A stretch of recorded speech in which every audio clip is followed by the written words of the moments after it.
Thank you. Thank you. Schmetterling, yeah. So, hello. I'm André.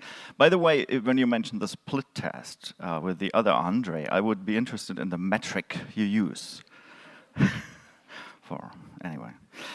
So, happy to be here again, and as always, I tried to bring something new, some new aspect of conversion rate optimization.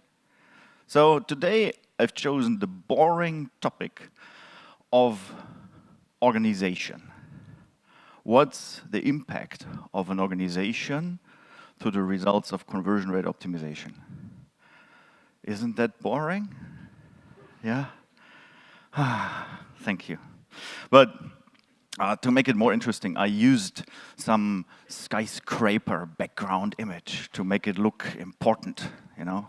Skyscraper content. Skyscrapers are important. But when I arrived here on Wednesday morning, I just flew by Laulas Ma. Look at that picture. It's not the Caribbean. This is where we are. We are somewhere here. Look at that. And I thought, wow, this is so beautiful. I'm so looking forward to the sun, and now it's gone. Okay. So we are somewhere here, and you maybe ask yourself, why does it say Konversionskraft here? By the way, who speaks German? Anybody? Oh, why? I mean, some Germans here, but okay. Krankenwagen. Yeah, Konversionskraft, this is my company. But back in 2010, I went to the very first conversion conference in beautiful San Jose. And I met some clever guys like John Ekman from Conversionista, and I met Chris Goward from Wider Funnel and other people.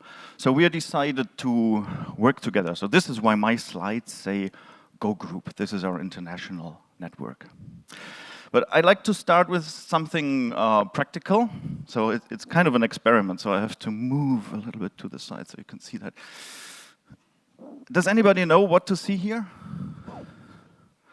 A skull. You have dark thoughts, don't you? What else do you see, guys? What's going on? A cow. That's good. You won. Who sees the cow? Raise your hands. Come on. Who sees the cow? 1, 2, 3, 4, 5, 6, 7, 8, 9, 10. It's getting more. More. Okay, reverse. Who does not see the cow? Raise your hands. What? Okay. You know, as always, it's about pattern recognition. So look, here's the cow. Okay? So now that I showed you the pattern, you cannot unsee it, right? Who still does not see the cow? Anybody? Okay, you got it. So, and that's the same with our business, right? There are some things that we don't see.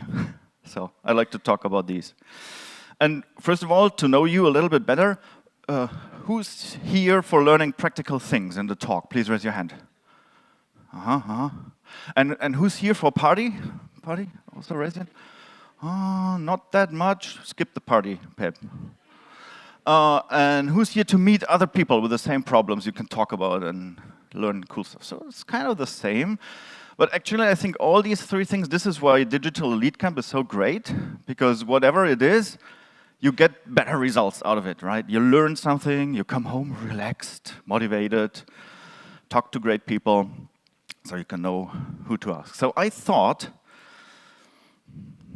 let's start with some practical things. So we did an analysis with around 448 experiments out of kind of 1,000 something. There were 448 that we could compare.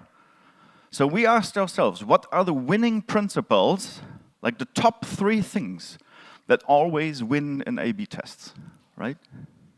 Who's doing A/B testing? Please raise your hand. Oh, nearly everybody. Cool.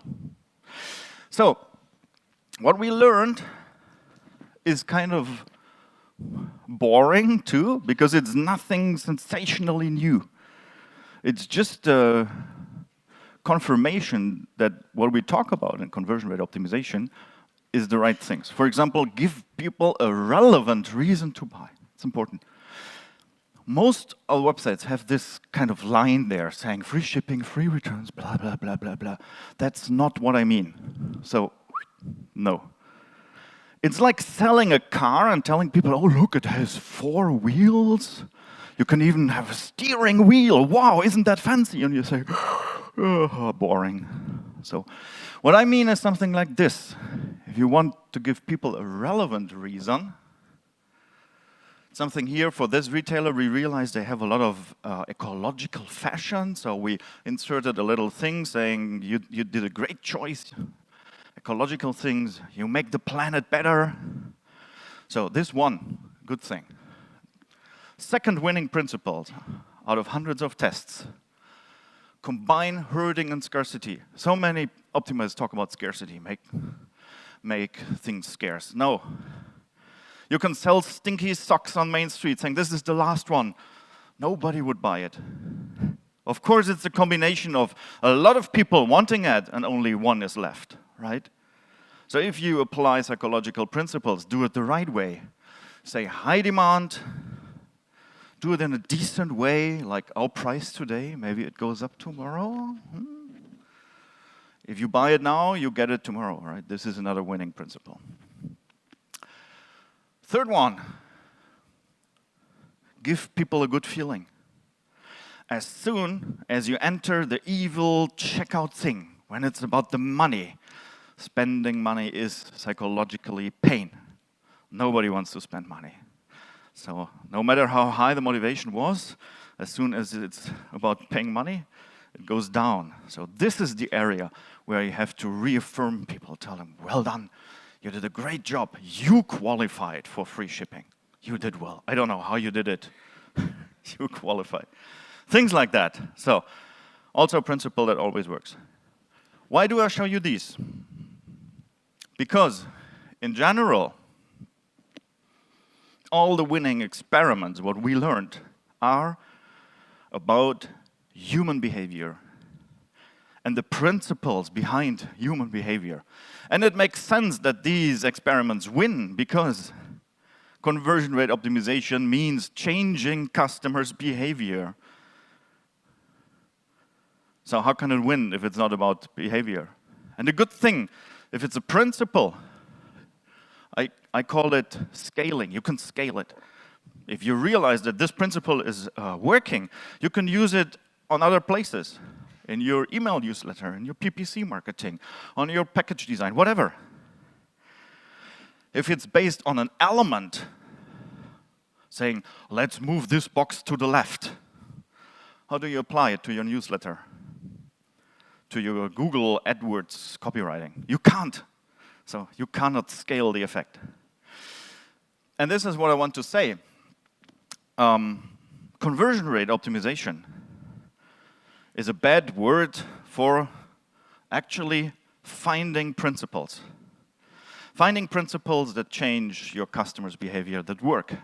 And when I look at the digital world and at what happens on the other side, I see that a lot of companies invest tons of money to build clever digital teams, right? Because they don't have it. So look at that ton. Ton, where are you? Reverse flame. Did you see that? Reverse flame. I created something out of the ashes. No. So McKinsey helps AXA to implement an agile organization. Congratulations, AXA. We're happy for you. And just to give you a feeling how much they spent for that, look at that thing, Hertz User Accenture for 32 million. You heard about that story, right? I mean, that means they pay kind of 30 million for a redesign. Pain must be big. But it's getting better. German Siemens company is spending 10 billion on digital transformation. I mean, it means somebody is sitting there saying, oh, I found 10 billion. What could we do with it? Digital transformation. Yeah, that's a thing to do. Hot shit. Let's do hot shit. Everybody's doing hot shit. So I thought if Siemens is starting to do digital transformation, their customer experience must be just great. It's 2 years ago, 2017. So I checked the Siemens customer experience. And we all know that Siemens, anybody using a Siemens device at home in your kitchen or something? Siemens? Okay, yeah. So they're masters of customer experience. Look at the website. You have that thrill. Wow, Siemens, this is great. Maybe you're working in a small city or community. You want to install traffic management, right? So you go on the website. You find it immediately. Advanced traffic management. You want to contact people. So you click on contact us and thank you for your interest. It's done. No form. Oh, wait. Oh, there's the form. Huh. Okay, form, company name, country, job role, message, please choose your topic. I said traffic management. General mobility topics. No, they screw it up completely. I mean, they must know what I'm interested in. I was on the page. It's getting better. Look at this. You can select your market-specific solution here. Market-specific solution, conveyor technology. Isn't that thrilling? And look at that side. Wow. Isn't it beautiful? Look at that customer experience. $10 billion website. I think it smells a little bit. It has a smell of the 90s, you know? I think it's only missing a Get Netscape Now logo, yeah? I don't know if you remember that. $10 billion.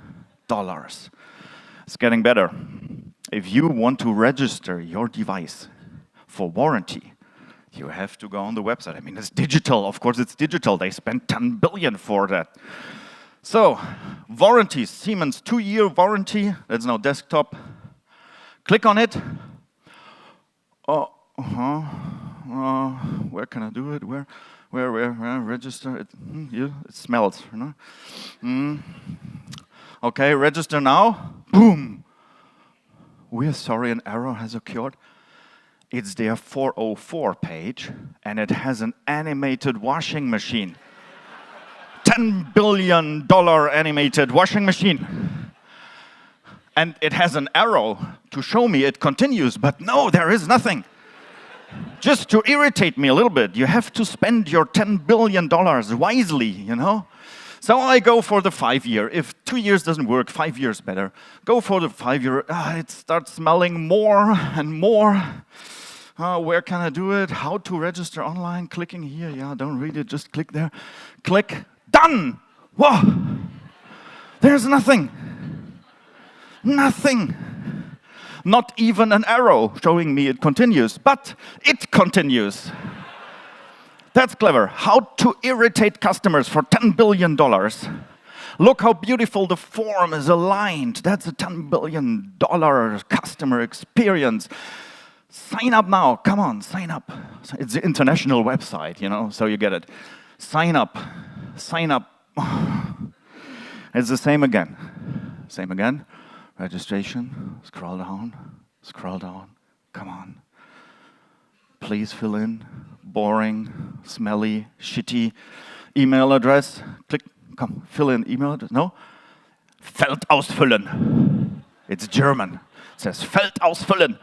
Krankenwagen. That's why nobody has a Siemens device, and that's why they won't win with their $10 billion. So, what I want to prove with that example, of course, you all see they did not spend the $10 billion for great customer experience. They spend it for building an agile organization. Makes sense, right? Who works in an agile organization or for an agile organization, please? That's it. Come on. There must be more. You don't have $10 billion. Confess. So, of course, that's the hot topic. We all want to be agile. So, my impression is sounds great, agile organizations. Of course, we all know that it's important, but there is some kind of thing I want to say. So, agile organizations, we have all these colored things and sticky notes. I call it the agile hula dance. Everybody's doing it, right? And it's fun. If you ever have been in a problem-solving workshop, right? Design thinking, creativity thing, right? You have all these now Kanban boards and sticky things, and it's fun. We love it. Everybody can contribute now. Yeah, you know the feeling. You know it. Yeah, we love it. We love it. Everybody together. Yeah, sticky notes. Paint some little things on it. Cool. This is how it looks. It's good. I don't want to say that it's bad. It's not bad. If we all solve problems together, it's good. But you know what happens after the workshop? Back to work, do the daily things. The hula is over. It was fun. If you look for a sticky notes workshop thing, you even find stock photography about sticky notes workshop, so it's now business relevant. Point your finger at something important. You, blonde woman, smile awkwardly.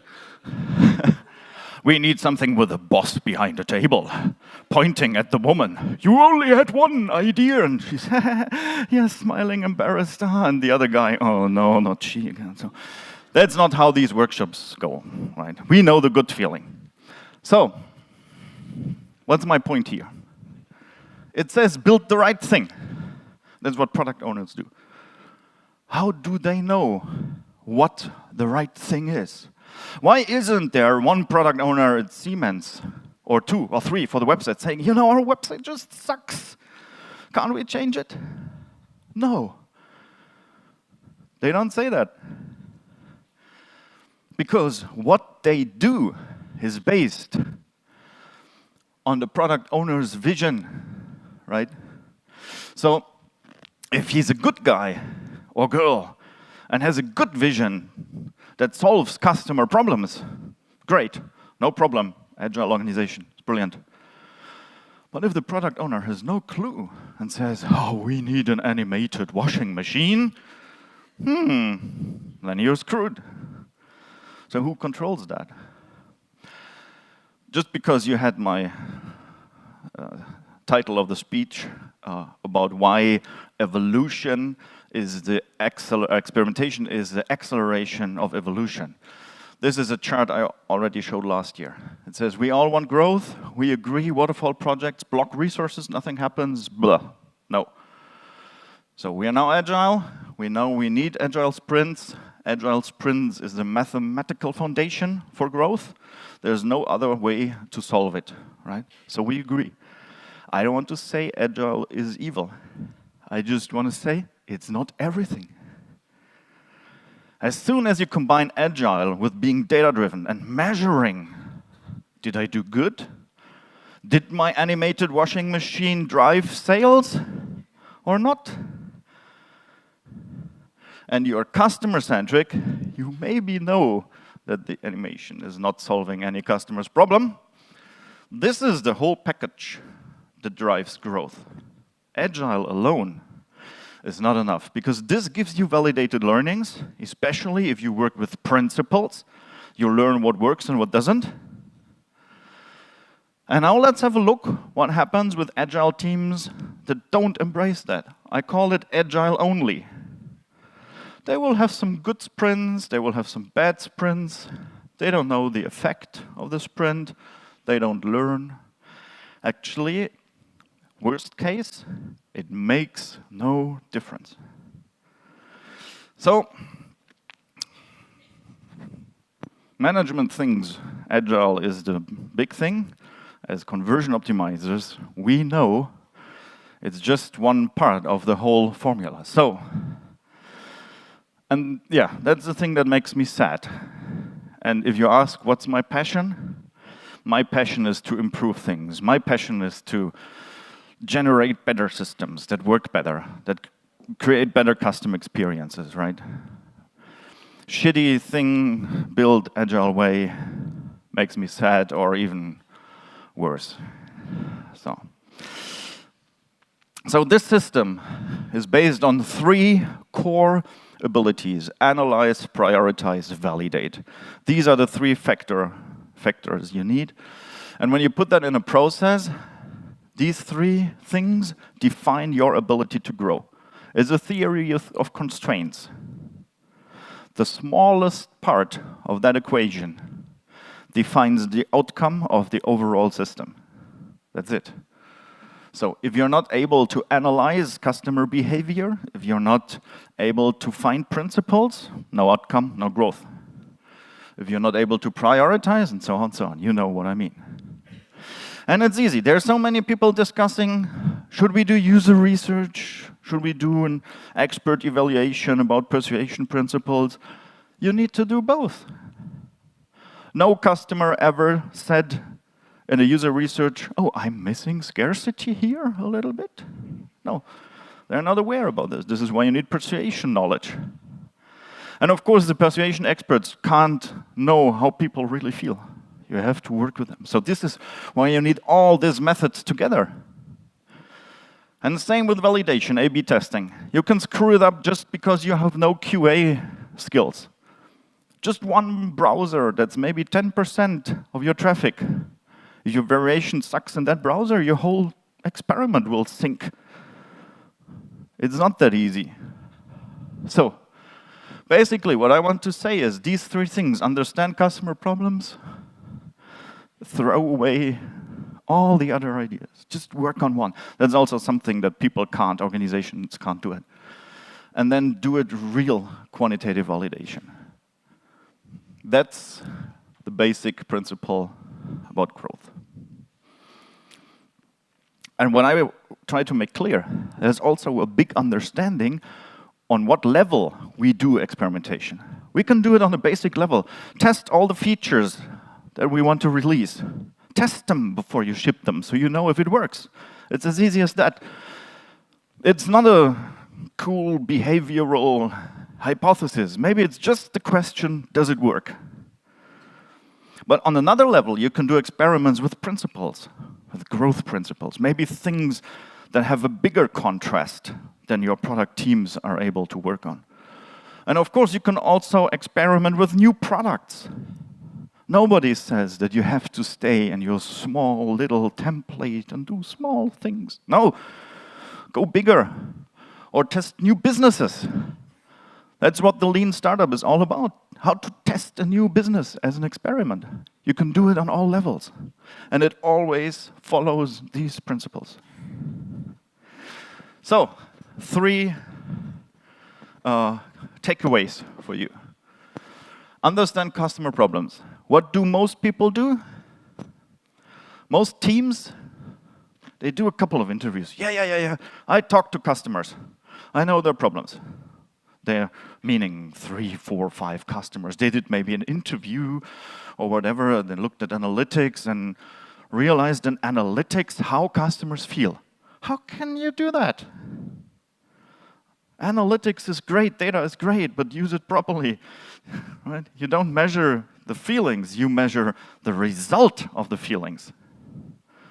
Always be aware. Oh, we talk to our salespeople. We know what's going on. No, you don't. Better. Customer centricity means you feel how they feel. If you reach that point, then you're maybe customer-centric. You understand the context. That was André before talking about. The context is people surf on other websites as well.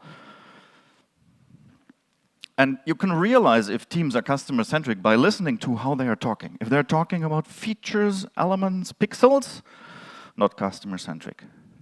If they're talking about feelings of customers, how they really feel, that's customer-centric. So, second takeaway, how to prioritize. 95% of the companies prioritize by business impact, whatever it means. Mostly it's kind of a guessed number. Or, as the Google people, you know the Sprint book, tell us, we should give managers big bigger points when they stick it on the wall because they're managers. Hippo points, management bonus points. No, don't do that. And if you're not able to prioritize properly, you might try to solve everything at once. Also very weak. Better is, realize that your hypothesis is based on changing customer behavior. So what are the factors of customer behavior? What changes customer behavior? BJ Fogg, you know the guy? BJ Fogg. Ah, there you go. BJ Fogg. The Fogg behavior model. Look at that. Fogg, what? Pedophile. I'm pedophile. No. Are you the guy in the rubber boots? No. I'm BJ. It's a stupid name, isn't it? What does BJ mean exactly? I don't know. What? That's what I would say if somebody calls me. Anyway, motivation, ability, trigger. Google that. I can't explain here. It's too long. But this is how you prioritize your hypothesis. And real quantitative validation. I hate it when product people say, no. I asked 5 people on the street, and they said they like the feature, so we ship it. No! People always say that they like it. Put the Maserati in front of them, they say, yeah, I like it. It's $100,000. Oh, no. And look at the Aston Martin beside it. Oh, wow, that's much better. That's what I mean about context and things like that. You cannot just ask people. 3 minutes, oh, come on. You talked away 2 minutes in your introduction. Thank you, 5 minutes, sounds better. So, what? A/B test everything means the only way to validate things can be based on quantitative methods. I think Ton will talk about this in the next talk, how to validate things. It's all about validation. Asking people is not validation. So, how can you change it? That was a tactical takeaways. Strategically, understand the reality of product owners, of agile teams, right? So they're focused on efficiency, getting things shipped. Being really customer-centric, a lot of work. It's exhausting. A/B testing things makes sprints longer. Understand that. That's their reality. They have big backlogs with a lot of shit to be shipped, right? So, align with their processes. Understand them, connect with them, right? And of course, management. People say, let's do what McKinsey is telling us. It was expensive, so it must be true. Now, embrace that reality. It's true. Do you know why expensive things are always better? Because the people that relied on cheap solution died. Okay? It's evolutionary. Especially man. Okay? So, it's your job to create a new reality for management. And you have all the power to do that. Create the process, go bigger, don't just test small things, go for bigger changes, measure what happens, and you will create the pull with data, the buy-in. Data is the strongest weapon in the company. So you can do that. And don't call it conversion rate optimization anymore, please. It's so much more important. Thank you very much.